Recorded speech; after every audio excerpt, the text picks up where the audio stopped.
I'm an executive coach, and I'm going to speak to you on something in a little bit. You can see what my company does with these banners to my right and left. But I'm going to start in just a minute. Just by a raise of hands. Can you show me your raise of hands if you run a company? Higher. Okay, awesome. And awesome. Can you raise your hand if you're part of a company? Okay, cool. So usually people are one or the other. And can you raise your hand if you're kind of in a transitional stage, you're self-employed, something like that? Okay, awesome. Okay, cool. So my company, we're going to be talking about it in a minute, but we mainly focus on businesses going through transitions, things like that, and I'll explain a little bit of that later. But we also do services for individuals. So I don't want you to think that that's all we do, right? But I think in terms of time, I think it's okay to begin. Yeah? Okay, brilliant. So I'm going to say a few things just to kick this off. How far do you have to walk to get water?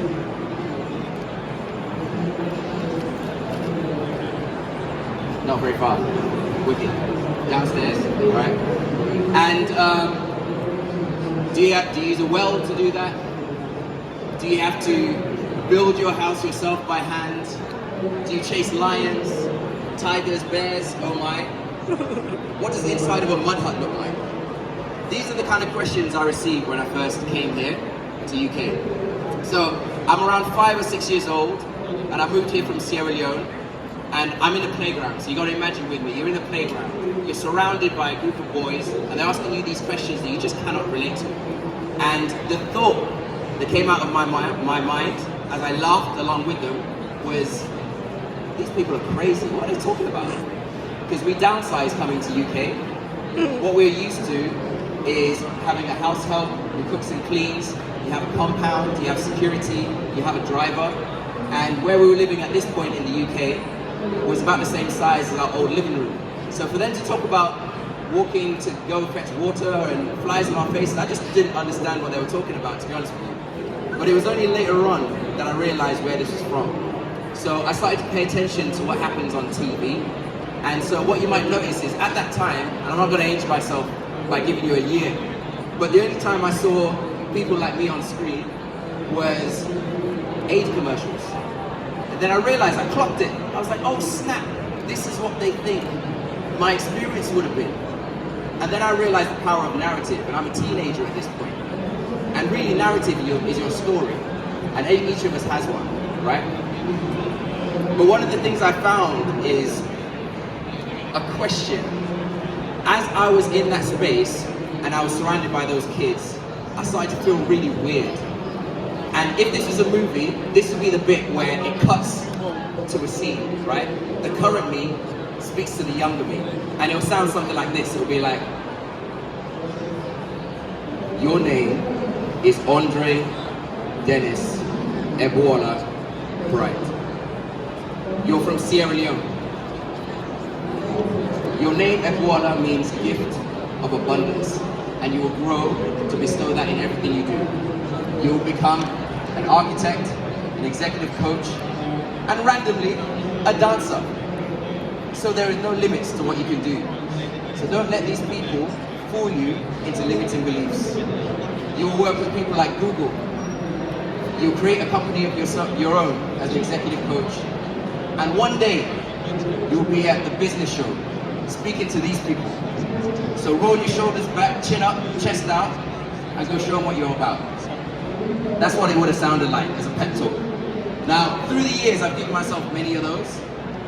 But as time grew, I started to be more connected with my cultural heritage. I started to be more proud of myself.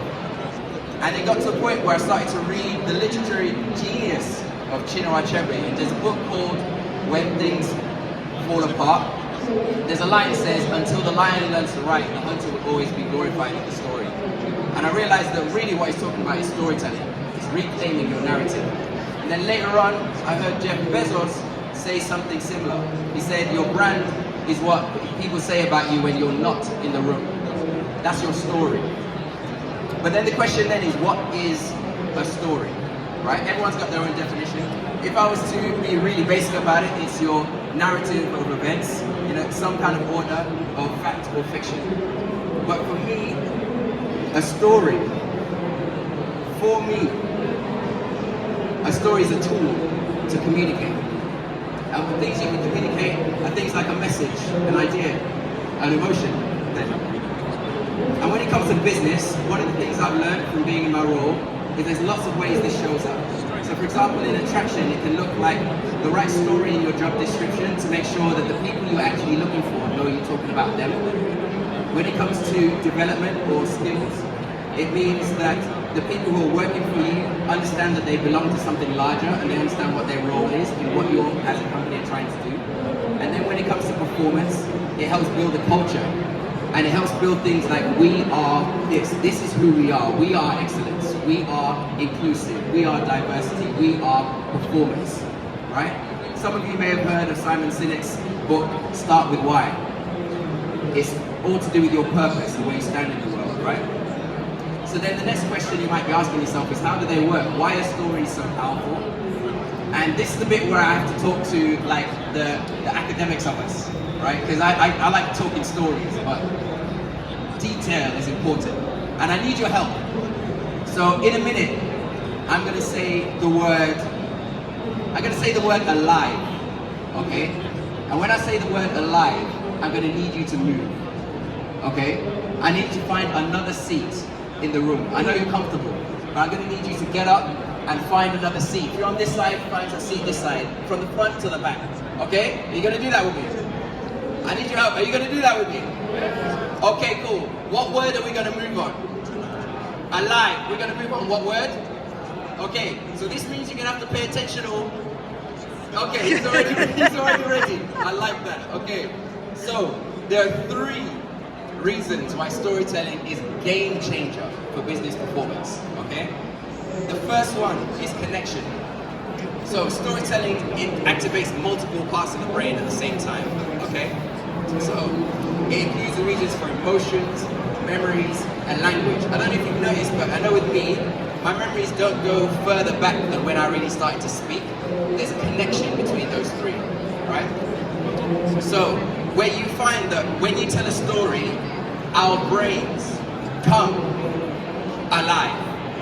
Okay, there you go. Find another seat. It activates these neural pathways. What you're demonstrating is what's happening in your mind when a story is being told. Okay? It releases neurotransmitters like oxytocin. And this is what's involved in, I like what you did there, you moved from one seat to the right to the left. Don't worry. It releases hormones like oxytocin. And this is what builds trust. It builds connections in people. So if you imagine this applies to your staff, your contractors, your colleagues, right? So it makes them more receptive to your message. Number 2 is emotion. So we mentioned the cognitive part, so now it's the emotional part. So it activates the sensory area. If you notice, if I was to tell you a story earlier on about me in my playground, you can almost envisage the idea, right? You can see it. Emotions, it helps you, stories helps us visualize. And the thing that happens is, you can visualize the events, you can empathize with the characters. You can experience the emotions yourself as if it's happening to you. Like, I don't know if you've ever watched Game of Thrones, The Red Wedding. What was happening in here makes no sense because I'm not in that room, but I'm feeling it. So if you're a business and you want to connect with your clients, you want to connect with your consumers, you want to connect with your stakeholders, anyone who's in the ecosystem of your business, using stories can help them connect so they feel what you feel and you feel what they feel. Yeah? And the third one is action. This is the bit where influence comes in. So what you find is, and actually let me go back to something as well, because what you find is that if you just use data and facts, it activates the logical side of the brain, but not everyone is logical. When you use stories, it activates beyond that. It brings context, meaning, relatability. And so the idea then is it incorporates emotions and personal experiences so that your stories can inspire and you can move people into action, right? If you think about all the movements in history, I have a dream, that's a story. You paint a picture. If I believe in that dream, I too will get up and move, right? I'll walk miles for that. I know it sounds extra, but I'm just that way. Everyone has a story, yeah? So then, at this point you're probably asking, so who actually are you? Right, so I have a company called Ebola Global Coaching. Ebola means gift of abundance. I'm an executive coach. And we're also merged with a company called No Starving Creatives. We solve two problems. On the business side, is that ever since the pandemic, we had the Great Resignation, people left. They're like, I don't feel connected to this company, I don't find purpose or fulfillment. So people left in an unprecedented way. There was no plan B. People just left. Now people are starting to come back, but they still need fulfillment. They still feel like they need to belong. They still need to understand what's going on with the company. So we as a company help with that love. A lot of companies don't know how to retain their staff, and they're losing good people as a result. What we do is, usually when you do executive coaching, you'll sit with someone that asks you questions like, where do you want to be in 5 years? What is your motivation? And that works for people who like to just talk, but it doesn't activate everyone else. So we include the arts as well. So we get you moving, we try to break down barriers between people, no matter where you are. And one of the things to demonstrate this, especially when it comes to culture, because culture really is what we're talking about. Has anyone ever heard of the Bradley curve? It's basically this curve right here. I'll break it down for you in a second. But it's basically Bradley was actually I'm an architect as well, right? I do a lot of things. But he was basically in the health and safety space. And what he realized is there was a correlation between the rate of accidents on site and the development of the company, which now we really call the culture. So he found that the further along this graph you became, the less accidents there were. And I'll show you how this applies to everything else in a minute and how it relates back to stories. But the first stage is being reactive. Things just happen, you don't really care, you're not invested. And a lot of people during the pandemic got to this stage and they left a lot of companies. The next stage up is that you get dependent. And this is the point where you do it only because you're told to do it. If you're not told to do it, then you won't. The next stage here is when you start to get commitment from people. You start to do it off your own back. You don't have to be told, but you're managing yourself. The last stage, which is where companies really are trying to get to, is here, interdependent. This is when the individuals within the company feel like it's their company too. And they'll encourage other people to do better. And if someone is slacking, it's slacking for everybody. So you find that in that moment, what he found is there were less accidents because people took care of each other. And if someone was not doing it to a standard, then they'll keep other people accountable as well. This can happen in businesses at the same time, in any kind of different way, right? So really we're trying to get to this stage, and culture is what helps us do that. What helps us build culture is belonging. It's our stories.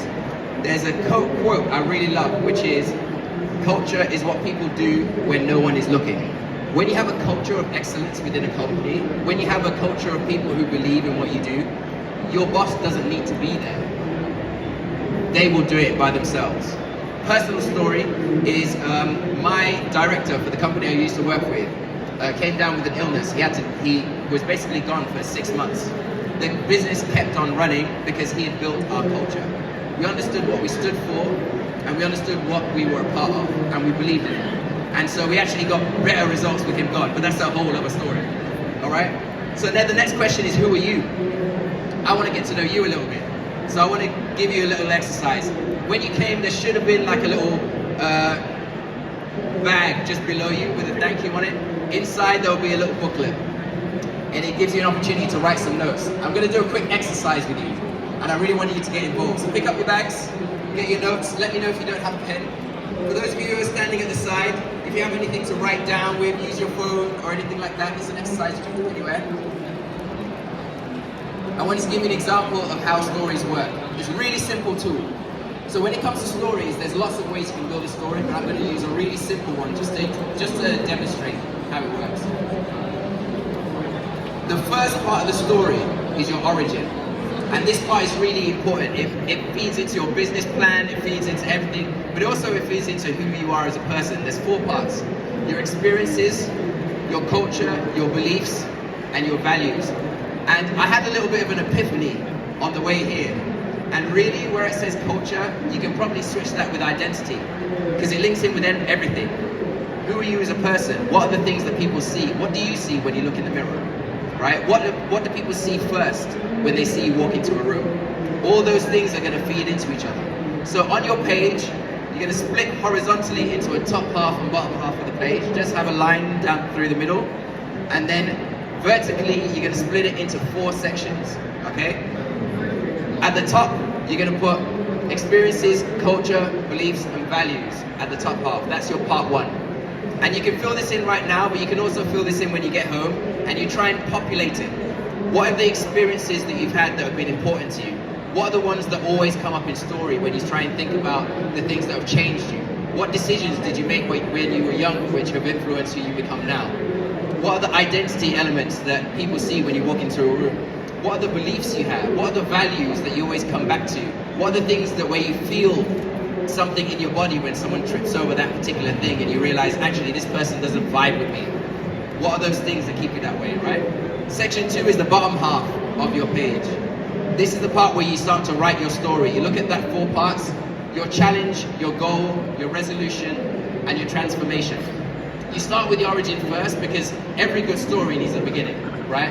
If you think about Marvel, there's always that, like my favorite story, right?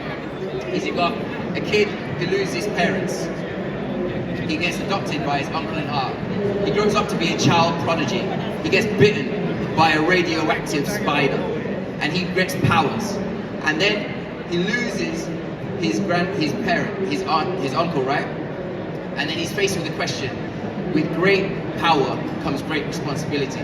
Now what I've realized as I got older is I start to side with the villains a lot because there's a lot of layers. Life is lifing, right? But then really what differs between a hero and villain a lot of the times is the decisions you make as you go. And so there's going to be parts of your story which are significant. So you might find that there might be a challenge, a goal you were trying to achieve in that moment, a resolution that you came to, and then there was a difference, there was a change, so that something that happened, so that thing doesn't happen again. What was the break-in cycle that you had? What are the things that changed you as a person? What are the things that shaped the way you think? All right, so as you're writing that story as well, there's a few things I want you to keep in mind. The first I've already mentioned, Simon Sinek, start with why. What's the purpose of the story at all? Why tell it? Why is it important? A wise man once told me, the main thing is to keep the main thing the main thing. So no matter what you talk about, you keep that North Star, no matter what you do, right? Next part is what? What are the opportunities and challenges that you face? And also the ones that are missed. We often talk about the ones we did take, but what about the ones we missed? What are the ones, what could have been? My worst nightmare, I think I heard this quote where they said, my greatest fear is to meet the person I could have been. What are the things that you didn't do? But then also, what are the things you did do? Give yourself a pat on the back. You took that risk. You're here today. You chose to get that free ticket to be here, right? But also how? How do you show up differently? I mentioned about breaking cycles. What are the things that you're doing now that is different because of those experiences you've had? And then what are the outcomes, not just for you, but then also your family, your friends, your colleagues, the businesses you work for, the businesses you create, the people around you meet on the street. And then when it comes to telling the story, what do you actually want the person who's listening to it to do now? What's the point? What do you want them to do? Do you want them to change? Do you want them to move? Do you want them to act in a certain way? Have that in mind when you create these stories, right? Because those people have stories too. And this is one of the things I feel is missing when it comes to businesses, which is what we really focus on, is how does a business understand the stories that they actually encapsulate within the people that they employ, the people they serve, right? And so there's 2 things that I want you to think about, right? Is what are the stories amongst your teams? And then what are the stories amongst your business? And noticing that there's actually a loop. Your teams influence your business influence your teams. They feed into each other. And then the question is, how do they feed into each other to build this? Has anyone ever seen this? Oh, go back. You're not ready. There you go. Right? So how do they feed into the next thing? DEIB, diversity, equity, inclusivity, and the great word today, the B, belonging. How do the people who work for you, how do you as part of the company, do you feel like you belong? Do you feel like you have to shrink when you walk into the office? Do you feel like you can't put your hand up when you have an idea? Do you feel like all of those things can happen, right?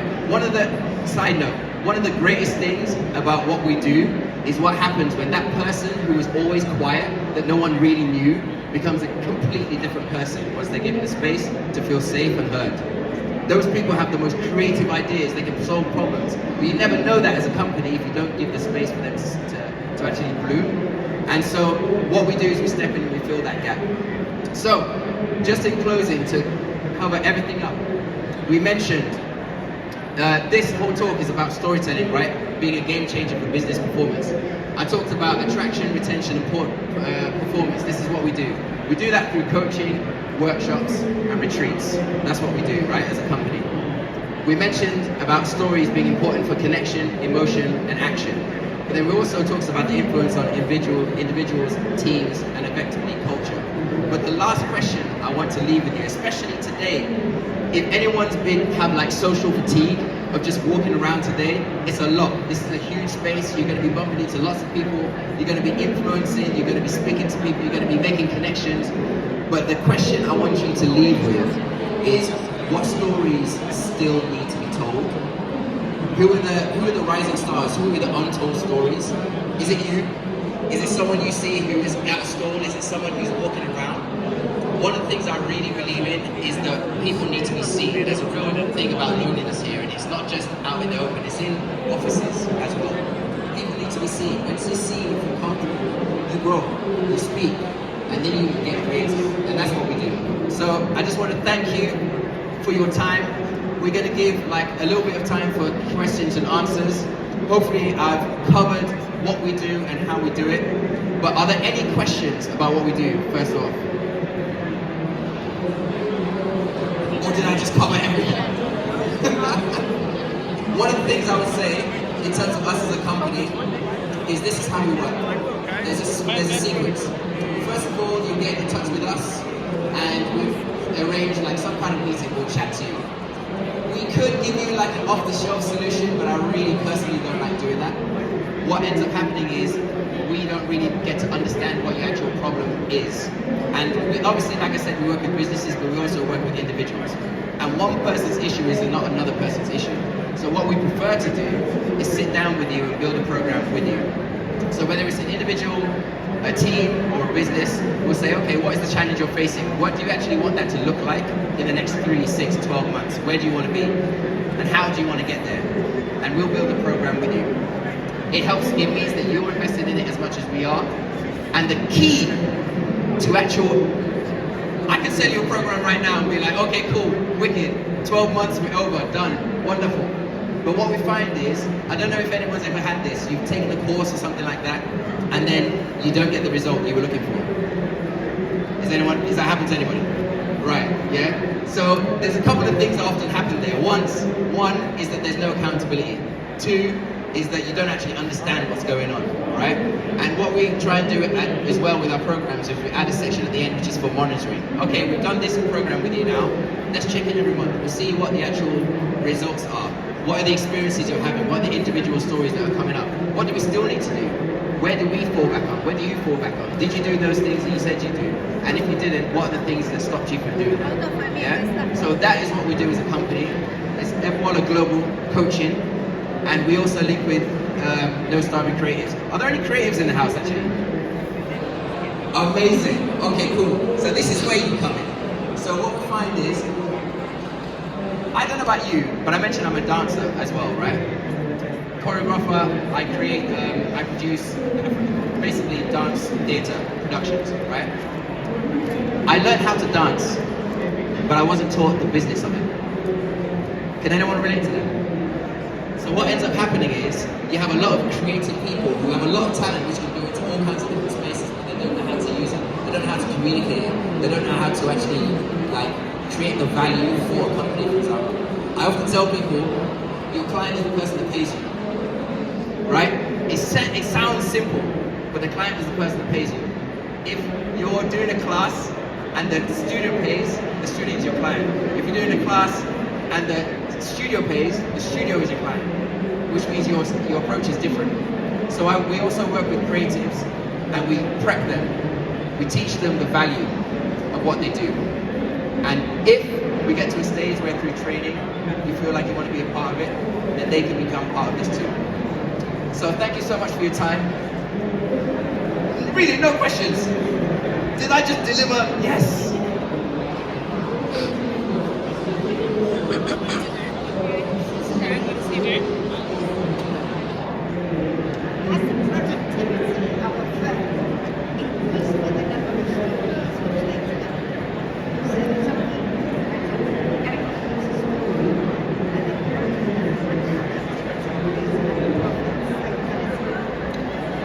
Thank you for the question. So the question was, as the stories are told, does the productivity reflect that?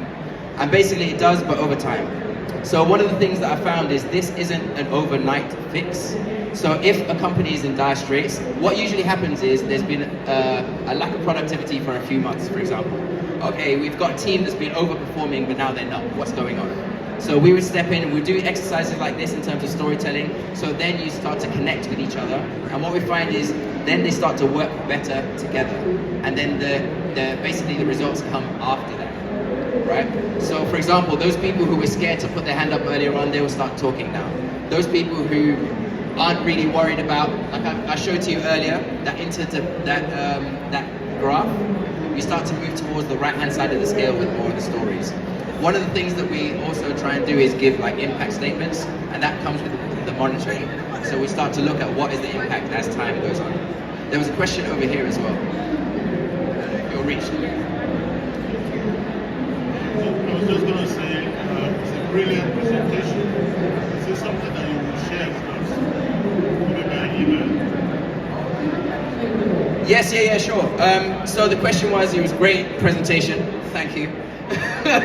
And can I share it to you by email? I've got a scanner here, and what I would say is on your